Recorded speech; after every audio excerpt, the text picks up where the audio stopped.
Is saving destroying your ability to generate wealth? Let's find out. Now, this might contradict what schools taught you or what you've been told, but there may be a good reason to stop saving in a traditional way. So let's run through some of the reasons why. Now, when we refer to the traditional way of savings, we are referring to putting money into a standard savings account. Or what I've come to realize, a lot of people today put it in a current account instead, or even worse, cash. Most savings accounts are offering somewhere between 4 and 5% given the high rate environment that we're currently in. But historically, it has been much lower, averaging around 1.5% over the past 10 years. Current accounts generally offer no interest on your balance with a few exceptions, and cash you hold is a big fat 0%.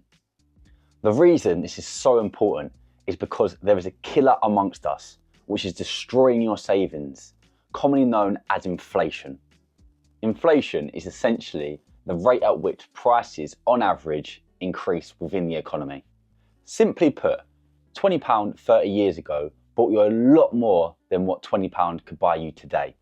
As you can see, back in 1998, you could buy almost a full trolley of shopping, but in 2024, you can only buy half of that. How times have changed. To clearly show the power of inflation, imagine you put £10,000 in your bank account, earning 2.5 interest per year. If you froze yourself for 1,000 years, when you emerged and checked your bank account, you'd have over £1.5 million by doing absolutely nothing. Sounds like a good deal, don't you think? Well, actually no. It's a pretty terrible deal because that £1.5 million would buy you less in the 1,000 years than the original 10,000 would buy you today. And that's because, on average, your money is losing 1.5% in value every single year, since inflation has been outpacing the rate you have been earning. Therefore, the higher the current rate of inflation, the higher the return we need on our savings to compensate us to ensure we have an overall positive real return. Next, let's consider compound interest, or the lack of. With your money sitting there in your current account or holding cash, you are completely removing the ability for money to multiply through compound interest, which is essentially where you earn interest on interest.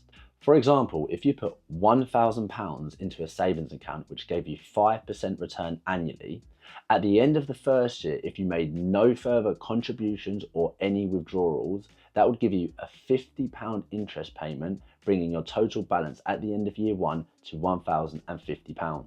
Then in year two, making the assumption again you don't make any contributions or withdrawals, you would get another 5%, but this time it would be on the £1,050 balance. This would give you an interest payment of £53, taking your total balance to £1,103 at the end of year two. And that would bring your total interest earned over the 2 years to £103. Whereas if you held your money in a current account or in cash, you would still only have £1,000 in your account at the end of the 2 years.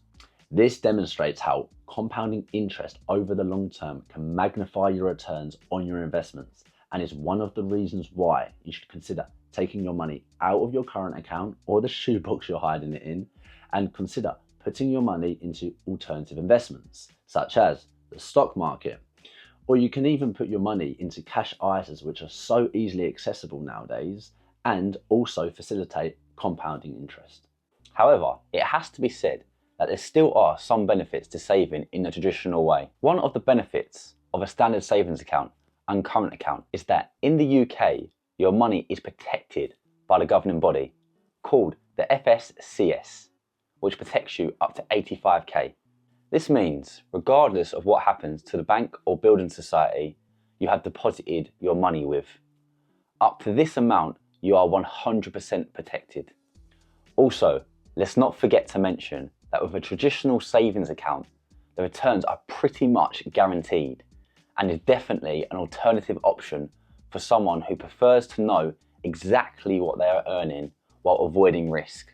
And finally, we should consider the accessibility of these traditional forms of savings, which is very attractive. So the speed at which you can withdraw money if totally necessary, And this is the main reason we suggest that a standard savings account should be the ideal spot for you to build up your emergency fund. An emergency fund is a reserve of money set aside to cover unexpected expenses or financial emergencies, such as medical bills, car repairs, or even job loss. It provides a financial cushion to avoid relying on high interest debt during a crisis.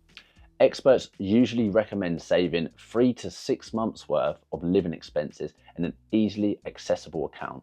So overall, you can see that the main benefits of traditional savings is that you are fully protected up to 85k, your returns are basically guaranteed, and your funds are easily accessible.